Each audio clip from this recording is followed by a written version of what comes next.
Steve Smale, professor of microbiology, immunology, and molecular genetics here at UCLA, and vice dean for research in the David Geffen School of Medicine.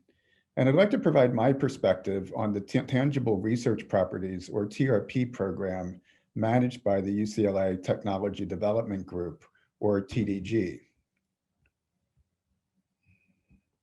The video is intended to provide education awareness of the TRP licenses and the benefits of TRP licenses to faculty. Intellectual property is commonly thought of as a patent, which UCLA TDG licenses to industry or institutions. However, research assets, or TRP, are also a type of IP that can be licensed. TRP include biological materials such as cell lines, antibodies, and reagents. And non-biological TRP include engineering drawings, computer software, databases, integrated circuit trips, and prototype devices and associated research data. TRP are not patented, but they're still valuable due to their proprietary nature, and that they're difficult to create and often can be expensive for others to reproduce. Most labs are already familiar with exchanging research materials with other laboratories, and my laboratory has done the same over the years. We've exchanged dozens, if not hundreds or thousands of research materials with other laboratories, mostly for my lab, plasmid DNAs and antibodies.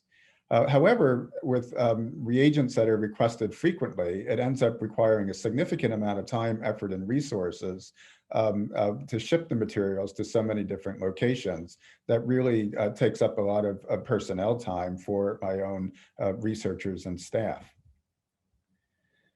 Now, there's two ways to deal with this, and my lab has used both over the years. One of them is repositories. UCLA TDG has established procurement and inventory storage contracts with preferred vendors who maintain TRP in their repositories. There's a number of benefits to this. One is time and cost savings. The repositories manage the logistics, quality control, and operational workload. And this means that after the PI has initially transferred the TRP, all future costs and fulfillment are managed by the vendor. Another benefit is that by having the repository take the lead in distributing the materials, it can really accelerate science by allowing materials to be transferred much more rapidly than if an individual lab had to do it themselves.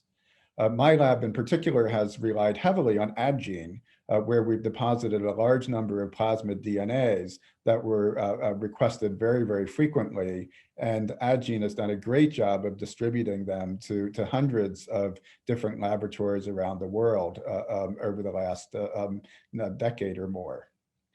The second option are TRP licenses. So with commercial vendors, that UCLA TDG can develop and negotiate non-exclusive licenses to companies that can distribute materials to research laboratories or to other companies and institutions to be utilized in research, drug development, and other commercial purposes. Typical TRP agreements with commercial entities include an upfront issue fee, an annual maintenance fee, and/or a royalty. And the TRP revenue is then distributed to UCLA. And importantly, 85% of that revenue is directed to the PI's laboratory, with the remaining 15% directed to the campus share. For my laboratory, it's not a huge amount of money. It brings in from our antibody licenses about $3,000 or $4,000 a year. It doesn't run our research, but it provides a small but important source of unrestricted funds when to use for purposes when grant funds are not appropriate. There's a $50,000 maximum royalty distribution using the policy that is available for TRP, which is called the Inventory Share Distribution Policy. After the $50,000 maximum is reached, then the distribution converts to the distribution policy used for other IP, where the percentage coming to the PI's and the PI's laboratory is still substantial, but lower than 85%. Importantly, TRP ownership remains with UCLA and is not transferred to the commercial entity.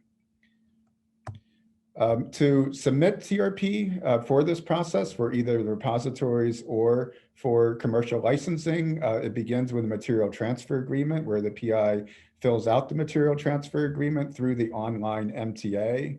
An MTA is then written contract for the transfer of the tangible items. The TDG office will review the MTA and the attached documents.